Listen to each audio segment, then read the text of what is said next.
It's the 2nd of June 2010. The French Open is underway at the Roland Garros in Paris.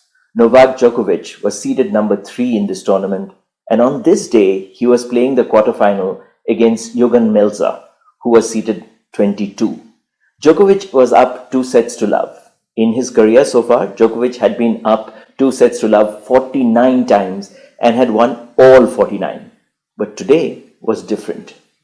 He lost. It remains the only time anyone has beaten Djokovic at a major from 2 sets to love down. His current record is that he has won 209 Grand Slam matches out of 210, where he has been up 2 sets to love. A few days after losing, Novak Djokovic told his coach Marian Vajda that he had decided to quit playing tennis. To know what happened next, listen to the story. I first read the story in Billy Oppenheimer's blog. Hi, welcome back to Stories at Work, a series where I share real stories from across the world that you can use when you want to drive home a business point. Our website, storyworks.in, already has over 100 stories, and we are adding one every week. Let's start today's story.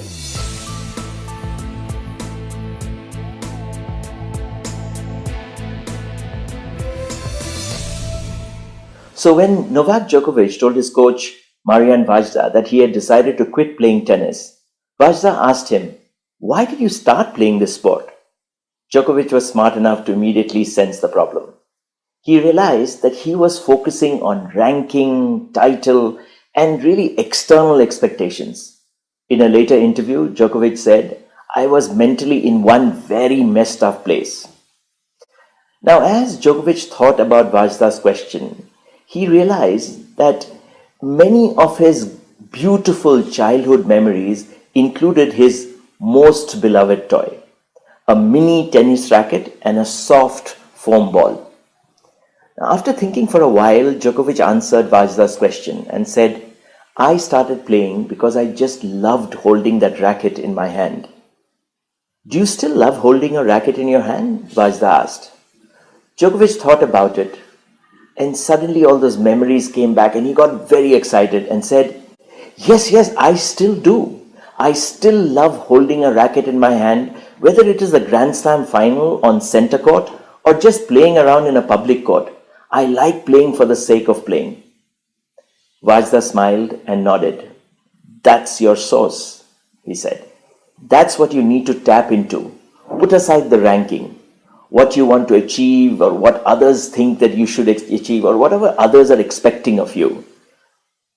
Djokovic agreed that he would do just that, and from that moment there was just no looking back.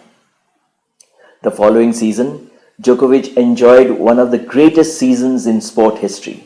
He won 43 straight matches, including his first Wimbledon title, and he finished the year as the number 1 player in the world. In an interview, he said, "I started playing freely. I became that kid that I was when I started playing." As on date, Novak Djokovic has won a total of 24 Grand Slam titles in his career. This ties him with Margaret Court for the all-time record of the most Grand Slam single title won by a player in the history of tennis. Rafael Nadal, who has 22, has just announced recently that he will retire at the end of this year, 2024, and Federer, with 20 titles, has already retired. It's going to take an exceptional player in the future to beat the record set by someone who started his tennis journey with a mini tennis racket and a soft foam ball. What a story. Where in business can you use this story?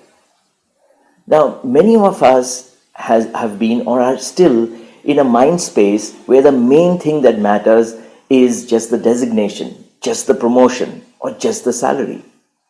That is a recipe for sadness and frustration. This story can be used to remind such people that doing something for the sake of doing it gets us the most joy, and not only that, it is the pathway to tremendous success. When you're focusing on enjoying what you are doing and giving it your best, that designation, that promotion, that salary hike that you're looking for will surely follow.